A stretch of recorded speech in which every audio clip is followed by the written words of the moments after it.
সস্তা পেঁপে পেয়ে আমি বস্তা ভরে কি রান্না করলাম সেগুলো আজকে শেয়ার করব। হ্যালো ভিউয়ার্স, আসসালামু আলাইকুম, this is Shila and welcome to my page, welcome to another new blog. সবাই কেমন আছেন? নতুন একটা ভিডিও নিয়ে আবার চলে আসলাম। তো এদিকে হচ্ছে পেঁপে দিয়ে কি করব, পুরো ভিডিওটা জুড়ে আমার সাথে থাকলে দেখতে পারবেন। পেঁপেগুলো কীভাবে কেটে নিয়ে কাঁচামরিচ দিয়ে সামান্য লবণ আর একটু হলুদ গুঁড়ো দিয়ে কুকারে সেদ্ধ করে নিব। এইদিকে হচ্ছে একটা ফোড়ন রেডি করছি, যেটা আমি কুকার খুলে দেখি চলেন কি রান্না করলাম।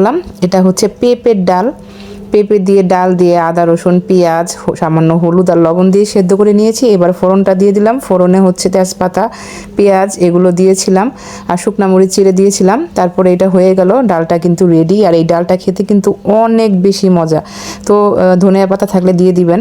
তারপর এবার হচ্ছে এই কুকারে আমি এটা সিদ্ধ বসিয়ে দিব। 2-3টা সিটি হলে একেবারে নরম করে সিদ্ধ করে নিব, পানিটা শুকিয়ে আসা পর্যন্ত। তারপরে চলেন বাকি রেসিপিগুলো শেয়ার করি। তো এদিকে হচ্ছে কড়াইতে পরিমাণ মতো তেল দিয়ে দিলাম। পেঁপে দিয়ে কি রান্না করব সেই রেসিপিটা এখন আপনাদের দেখাচ্ছি। পেঁয়াজ দিয়ে একটু ব্রাউন কালার করে ভেজে নিব।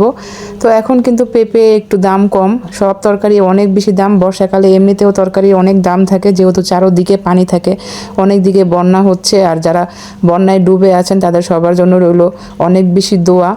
তো এদিকে হচ্ছে হলুদ মরিচ ধনিয়া আদা রসুন বাটা সব অল্প পরিমাণে দিয়ে দিয়েছি, কারণ ইলিশ মাছে অনেক বেশি মশলা দিতে হয় না, তাহলে স্বাদ নষ্ট হয়ে যায়।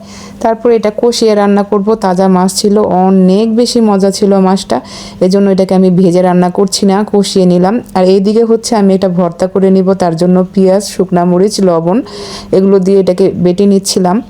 একা ভিডিও করা আবার সেগুলো রান্না বান্না করা সব কিছু কিন্তু এতটাও সহজ না, আমাকে হেল্প করে হচ্ছে একটা ট্রাইপড। যাই হোক, এদিকে কাঁচামরিচ দিয়েছিলাম যেটাকে বেটে নিচ্ছি, আর পেঁপেটাকে এইভাবে বেটে নিব। আর তারপর সরিষার তেল দিয়ে দিব। এই ভর্তাটা এত বেশি মজা হয়েছিল, আমি জীবনে প্রথমবার পেঁপে ভর্তা খেয়েছিলাম, যেটা অনেক পরিমাণে মজা ছিল।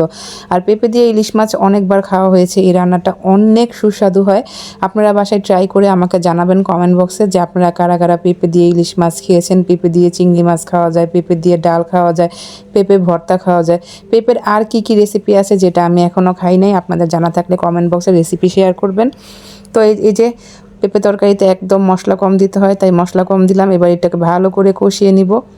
তো পুরো ভিডিওটা জুড়ে যারা আমার সাথে ছিলেন সবাইকে অসংখ্য ধন্যবাদ। এরকম ভিডিওগুলো দেখার জন্য আমার পেজটা ফলো করে আমার সাথেই থাকবেন। যারা ইউটিউব চ্যানেলটা এখনও সাবস্ক্রাইব করেননি, চ্যানেলটা সাবস্ক্রাইব করে দিয়ে বেল বাটনে প্রেস করে দিবেন। আর এরকম সুন্দর সুন্দর ভিডিওগুলো দেখার জন্য আপনাদের পরিবার এবং বন্ধুবান্ধবকে একটা শেয়ার করে দিবেন। তো কারা কারা পেঁপে ভর্তা খেয়েছেন কমেন্ট বক্সে জানাবেন। আপনাদের এক একটা কমেন্ট পড়তে আমার অনেক বেশি ভালো লাগে। আর আমার ভিডিওগুলো আপনাদের কেমন লাগে সেটাও কিন্তু আমাকে জানাতে ভুলবেন না। আর এই পর্যন্ত এসেও যারা ভিডিওতে একটা লাইক করেনি, প্লিজ ভিডিওতে একটা লাইক করে দিবেন। তো এই যে আমার রান্নাবান্না কিন্তু কমপ্লিট, এখন গরম গরম ভাত দিয়ে হচ্ছে খাবো। পেঁপের ডাল আছে, পেঁপে ভর্তা কেমন হয়েছে জানাবেন। আর হচ্ছে পেঁপে দিয়ে ইলিশ মাছ। আজকের মতো ভিডিওটা এই পর্যন্তই। আল্লাহ হাফেজ।